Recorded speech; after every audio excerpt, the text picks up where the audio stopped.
Hey everybody, good morning. Actually got some decent sleep, feeling strangely rested. I want to beat the drum a little bit more on this whole ideal client thing. And I'm talking specifically to business owners, right? And even more specifically, business owners of professional services organizations, CPAs, attorneys, financial advisors, insurance agents, consultant coaches, basically anyone that's advising and consulting business owners on a significant basis. So why is the ideal client thing so important? Well, here's the deal. You as the CEO, you as a business owner only have so much bandwidth. You only have so much of a percentage of your energy, of your focus, of your talent that you can actually apply to anything extra or anything new. It's one of these things where, ironically, usually you've gotten to the point in your career, in your life, where you're the best salesperson in an organization, and meaning maybe not the, most up to speed on technology, but when you get in front of an ideal client for your firm, and ideal clients aren't just great to work with and profitable, but they're also the customers that get the most value, right? You usually find those three things, which is client getting massive ROI and massive benefit, both subjectively and objectively, and you getting the same, right? That's that ideal client thing. Ironically, you've got to this point in your business, in your career, where you are actually at the top of your game and you have no time to use it, right? Meaning that when you would be the most effective person possible meeting with another business owner to sign a really nice client arrangement. So like one of the guys I recently started working with, I'm so excited. You know who you are. Like potential lifetime value of an ideal client, not an average client, not one you'll accept, not one your team members work with, but one that you would focus on and go out and get, one that you would be the lead on. He said it's $1 million. And even if it's half that, it's 500. And I just want to let you know that where I'm going, where I believe that I am led spiritually and professionally is to take this referral thing, take this relationship thing, take this collaboration thing, and really work with those of you that are owners of these companies that know that you need to lead in business development. And you're trying to figure out how in the world do you do it. And the way you do it is ideal clients.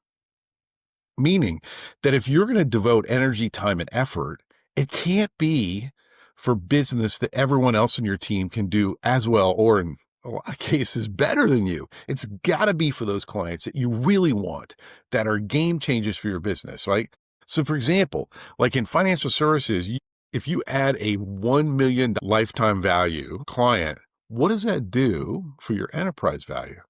So if you think about it, say that's $100,000 a year revenue client. If you're managing $1 billion, you're getting a 5 to 7x on that. So every time you add that client, potentially look at all the income you're getting and then look at the multiple you get on that revenue at sale. You got to factor it all in, because remember, the advantage you have when you're the owner of the company, when you are selling, but only to ideal clients, the advantage you have is you get paid twice. You get paid on revenue, whatever you take home, right? But then you also get paid later because you're building enterprise value. And so that's what I hope's coming through.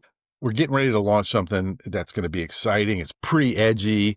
I know it's the right thing when I'm nervous, when I'm like excited and into it, thinking, man, I'm really going to have to be bold. I'm really going to have to be strong, but empathetic and compassionate. When I feel that stuff kind of going through my veins, I know I'm in the right place.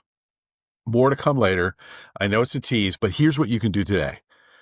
Business owner of a professional services company, or quite frankly, anyone that's senior in any leadership. What is the ideal client? Really define it both ways, not just for you, but also for the client. Narrow that down and then start challenging yourself. Maybe you can't get it done today, but start challenging yourself to do what allows you to own your marketing and sales funnel, your sales and marketing funnel, identifying by name who those people are. Because once you know who they are, then you can figure out how.